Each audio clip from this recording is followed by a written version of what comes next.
Well, it's great to be together this morning as we celebrate Easter. Of course, the theme for today is from death to life, and that obviously is a big theme of Easter, but you experience this in other arenas of life as well. You see this in, let's say, fashion, okay? Every 20 years or so, you thought bell-bottoms were dead and gone. Here they come back again. You see this in music. I thought we'd never hear Can't Touch This again after high school. Here it comes back around every once in a while. You see this in hairstyles. There was a hairstyle that was popular, may not be the right word. It was around when I was in high school, and it has come back around. You know it. You've heard about it. Some call it the Kentucky Waterfall or the Missouri Compromise, maybe the Walmart Wolverine. You probably know it as the mullet, right? You've seen the mullet. Now, the mullet, I was always impressed by because of the whole business in the front, party in the back aspect. You always knew that was true of the mullet. This guy, though, has taken it to a whole nother level. Now it has artistic expression on the side, not just front and back, really enveloping the whole head. I think this guy, from what I understand, he's preparing for the national mullet competition. Yes, that's a real thing. In fact, they have a youth division as well. And so, parents, there is hope. Start them early, start them young, train up your child, and who knows? We all have these things in the world we've experienced. We thought we're dead and gone. They come back around. That's kind of humorous, but what about when it's not? What about when you hope it comes back to life and maybe it may not? A friend of mine lost his job recently. He thought he would be there the rest of his life. What do I do now, John? What am I going to do? Will it come back around or not? Where am I going to go? What about a relationship? Maybe there's a relationship. You thought that person would always be there for you no matter what, and now they're not. Maybe they've even betrayed you. What do? Will that relationship get healed again? Will life be breathed back into that relationship or not? Sometimes it's our health. You hit that certain age. One author has called it the end of invincibility. And you realize everything doesn't work like it used to. Will I be able to continue life like I thought I would? Or is that the end of a dream? Will life come back? You experience this theme in various realms of life, from death to life. And the greatest example of that, historically, is the death and life of Christ. He said in John chapter 11, I am the resurrection and the life. It's through him that we will experience life to its fullest. Now, I know some struggle with this idea of resurrection. You mean to tell me that some dude 2,000 years ago died, supposedly came back to life, and then now I'm supposed to trust in him to find my life? What do you mean? I don't get all that. And listen, I understand that can be hard to put your mind around. And so this morning, what I want to talk about is 4 reasons why you can trust in the resurrection. 4 reasons why you can believe in the resurrection. 4 reasons why you can believe that his death did lead to life, and in that you can find life and hope and peace and purpose and joy and everything you've longed for today. Now, to do that, I'm going to unpack this word life. We'll use that as an acronym to talk about these 4 things, the letters L, I, F, and E. But I'm going to do it backwards. I'm going to do it in reverse. Because a lot of times, you know how this works in life. You've got to start at the end to know how you want to begin. So we're going to start at the end of the word life and start with the letter E. And the letter E is all about the end of the story. This is one of the reasons why we can trust that the resurrection is true, because every single one of us is longing for the end of the story. Every good novel you've read, every great movie, it's all about a wonderful ending where everything is made right again because it was broken in the beginning. You see that over and over again. And of course, our story, if we go back to the beginning of the Bible, it began with perfection. Adam and Eve, created perfectly, placed in the garden. Everything was perfect. Anything they wanted to eat whenever was at their hands. They walked around naked all the time and weren't even aware of it, which is maybe a loss in my estimation, but you process that however you need to. The point being, everything was perfect, except for one thing. God said, you can have everything in here, everything, except this one tree. Don't eat from it. Now, you know how this works, right? Whenever you never wanted something ever in your life, you never had any interest at all, and someone says, you can't have that. And now that's all you can think about. I gotta have that. Who are you to tell me I can't have that? Are you trying to keep something good from me? How dare you? Here's how this worked for me. I never wanted long hair in my life, ever. No interest. Until I went to a high school and they said, if your hair touches your collar, it got to be cut. That's not allowed. So here's how that turned out.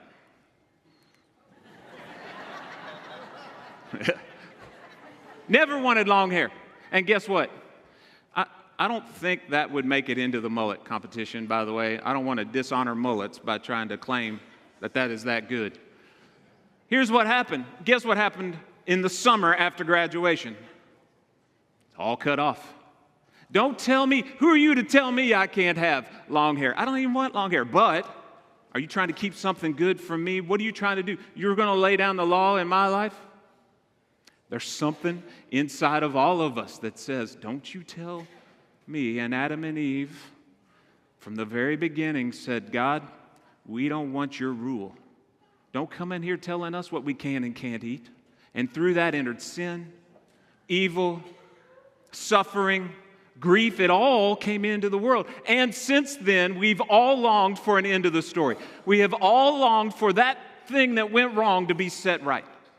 The very fact that we are longing for that tells us that there's a solution out there somewhere.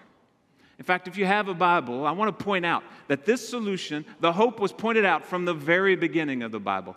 And look, if you don't have a Bible, the page numbers that are going to be on the screen, we're going to be in Genesis. We're going to go right to the beginning of the Bible. If you don't have a Bible, we'd love to put one in your hands. Just raise your hand where you are. We have people who are around you. The page numbers on the screen are going to match the page numbers in that Bible.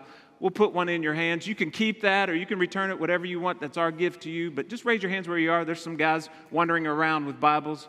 And if we run out, we'll go and grab more. But we're going to be reading from the Bible. We'll be in Genesis chapter 3.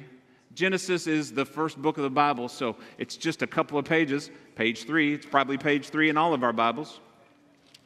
Genesis 3, Adam and Eve sin, and God says things are going to be different. And he gives them correction, Adam, Eve, but also the serpent, also Satan. And look at verse 15, because here's what he says will happen. Because in his correction, he also gives hope. Genesis 3:15. I will put enmity or strife between you and the woman, and between your offspring and her offspring. There will be tension between the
Yes, his followers, they'll mess up.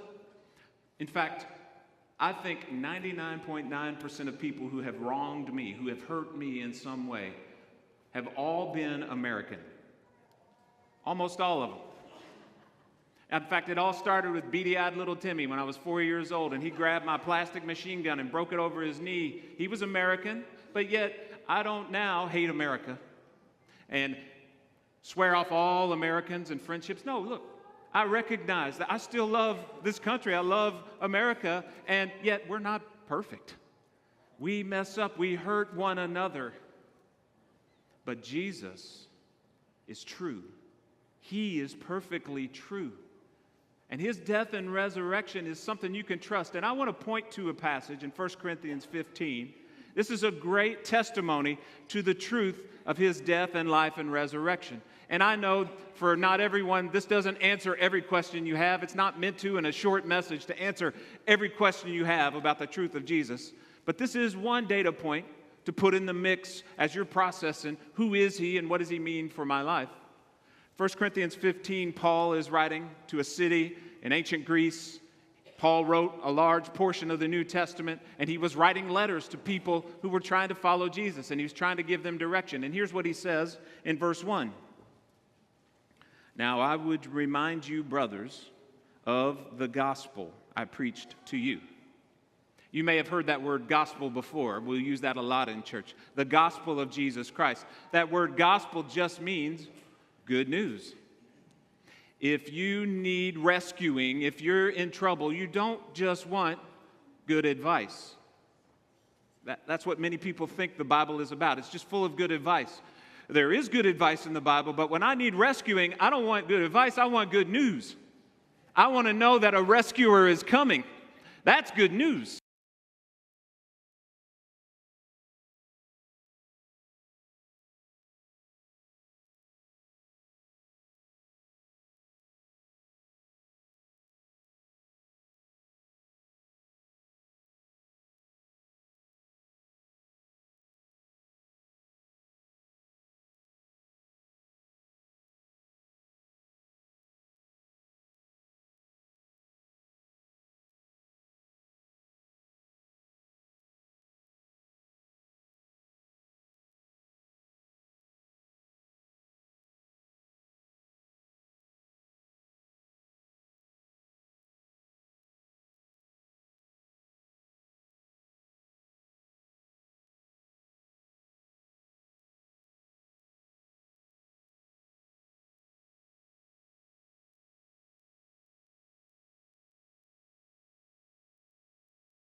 And letter I gives us the third reason why we can trust in the resurrection.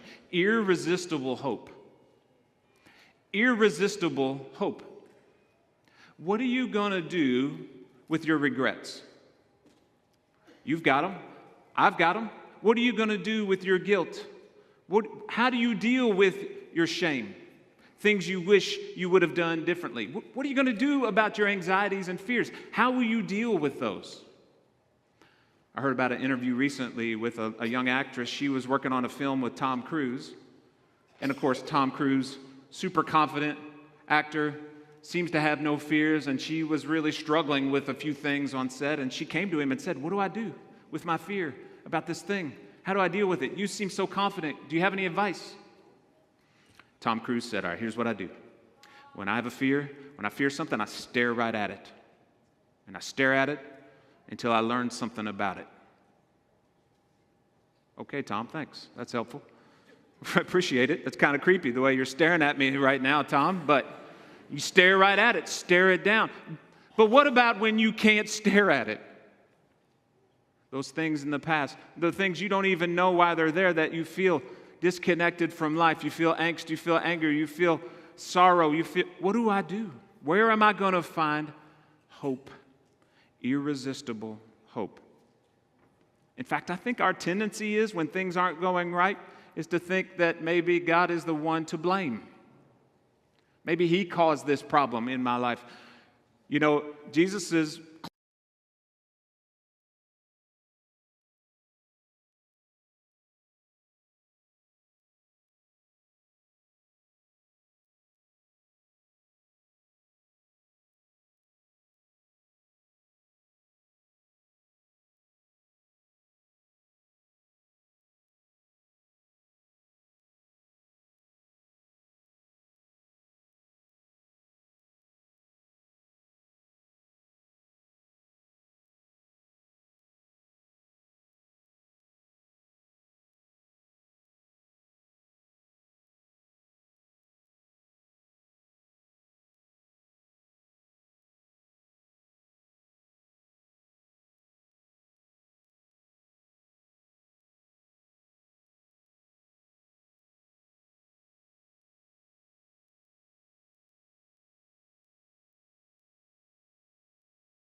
in a moment, He says to her, you thought I was only about healing people, but I've got a bigger purpose.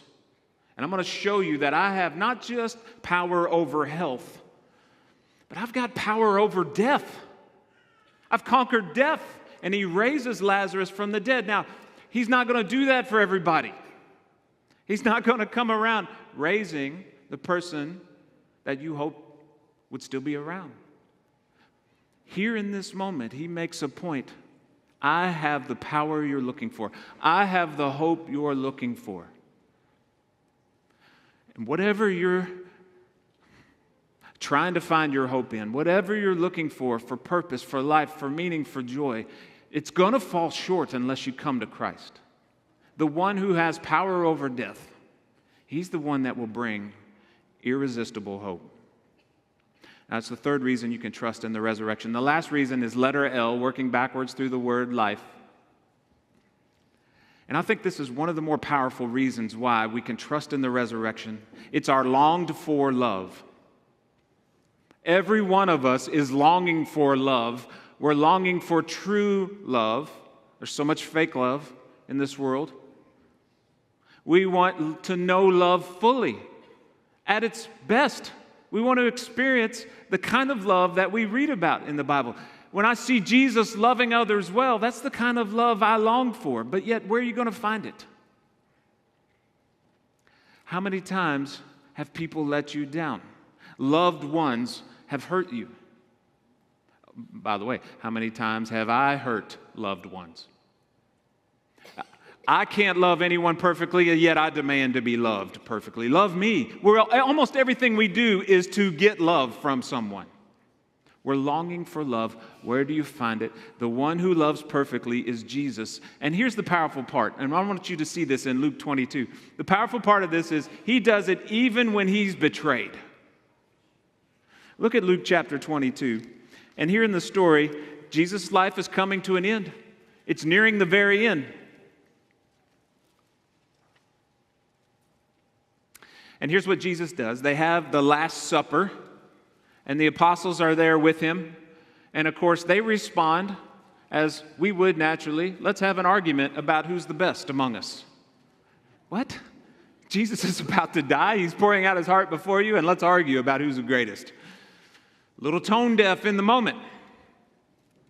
And Jesus points out to them, you guys don't really understand what's happening here. In fact, you're going to betray me. Here's what Peter says. Look at chapter 22. Peter said to him, verse 33, Peter said to him, Lord, I am ready to go with you both to prison and to death. You think all these other guys will betray you, not me. I'd never give up on you. I've been with you every step of the way. I've given up so much. You think I'd betray you? You think I'd give up on you? And he said to him after that, I tell you, Peter, the rooster will not crow this day until you deny 3 times that you even know me. And Peter does that very thing. In fact, just a few verses later, verse 61, or verse 60, Peter said, Man, I do not know what you are talking about. When they asked him, do you know Jesus? Surely you know him. And immediately, while he was still speaking, the rooster crowed, and the Lord turned and looked at Peter. Man, I've often wondered what that look was like. Was it sadness, disappointment, piercing? What was it? But it crushed Peter. He looked at Peter, and Peter remembered the saying of the Lord, how he said to him, before the rooster crows today, you will deny me 3 times. And he went out, and he wept bitterly. We've all done things that we know the Lord is not pleased with. We've all let him down. I don't know, though, that any of us can relate to what Peter did. In his worst moment, in his lowest moment, going to his death to say, I don't even know him. And look at how he responds to Peter. It's not here. It's at the end of the book of John, and I'll just summarize it for you. Jesus has died. He's rose again. And he's on the bank of the shore where Peter, some of the other disciples had gone back to fishing. Peter sees him. I think that's Jesus. He jumps in the water and swims to him. He gets to the shore. Jesus has breakfast ready for him. And Jesus, the one that Peter had walked out on, look, I know how that conversation would go if I were Jesus in that moment. Vengeance is mine, thus saith the Lord, is what we're going to be talking about right then. But Jesus says, Peter, do you love me? Yes, Lord, you know I love you. Feed my sheep. Peter, do you love me? A second time. Yes, Lord, you know I love you. Tend my lambs. Peter, do you love me? A third time, to match his 3 denials, 3 opportunities to reaffirm his love for Jesus.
I think she is ready for Christ to come into her life and give her the hope she's looking for. She's come to the end of herself to give her the hope, the joy, the peace. All this other stuff where she tried to find all that is coming to an end. And that night at dinner, he said, listen, I may be reading this wrong.